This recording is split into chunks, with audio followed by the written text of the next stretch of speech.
Un saludo. Hoy vamos a hablar de arte y cultura en Israel, Canaán, pero primero vamos a ver un poco de historia.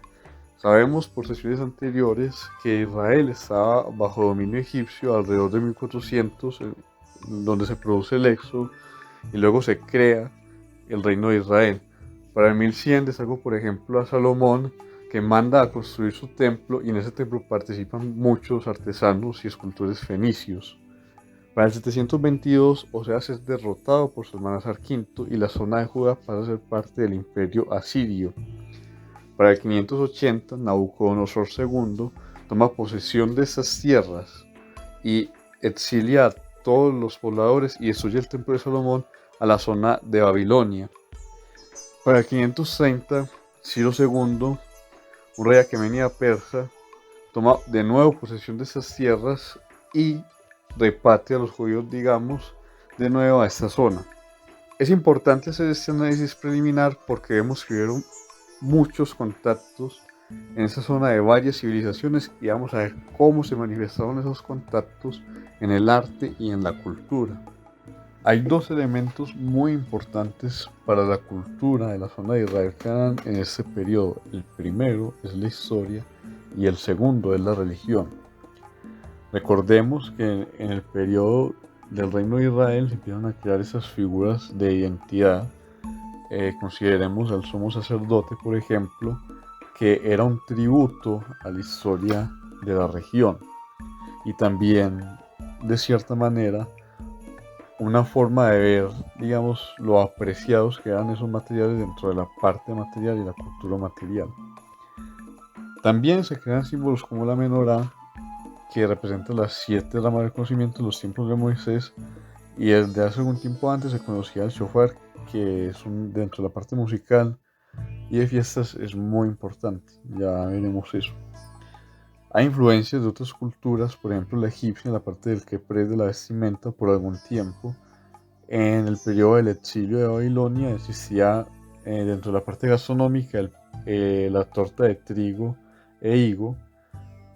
Y de la parte fenicia podemos mencionar, por ejemplo, las decoraciones interiores del templo de Salomón. También, siguiendo el templo de Salomón, la parte exterior recuerda a muchas culturas y tiene muchas influencias arquitectónicas.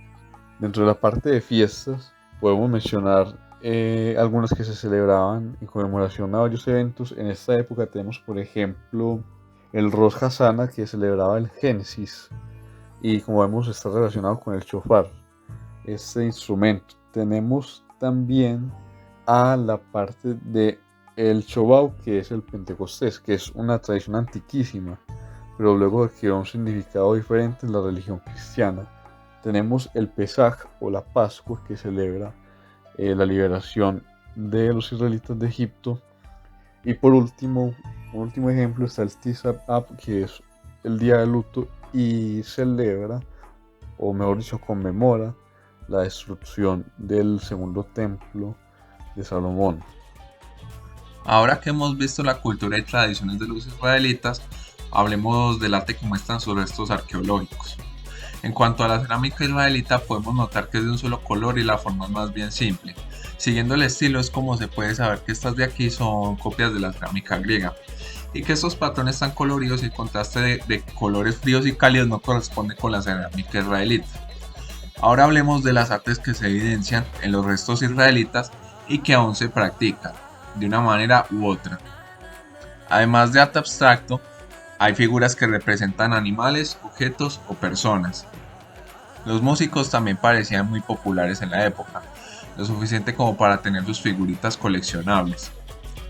El arte de modelar botes no ha hecho más que hacerse más sofisticado con los años y estas máscaras representan un hombre y una mujer y esta representa una persona, obviamente. Por último, los israelitas tenían cierta fijación con la mujer. Estas figuras tenían en común que las mujeres tienen pechos pronunciados, no lo digo yo, lo dice la ciencia. Bueno muchachos, suficientes pechos, si sigo objetivizando a la mujer, llegan las feministas de Twitter y me cierran el stream por machista. De hecho, estas figuritas tan pecaminosas ya eran mal vistas por la iglesia en la antigüedad. Esto se sabe porque se encontraron miles de estas figuritas destruidas en excavaciones de la ciudad de David, al noreste de Jerusalén. De estas obras artísticas que acabamos de ver, casi todo es piedra caliza y arcilla, y lo que no es, está hecho de marfil o bronce. Otras obras están hechas con huesos y piedras semipreciosas.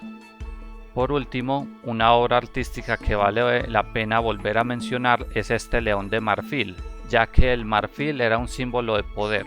Usualmente era importado del norte y el león se cree que era una forma de representar a Yahvé, ya que antes de la era de Jesús los israelitas no representaban a Dios como un viejo barbudo, sino que se cree que lo representaban como el sol o como un león.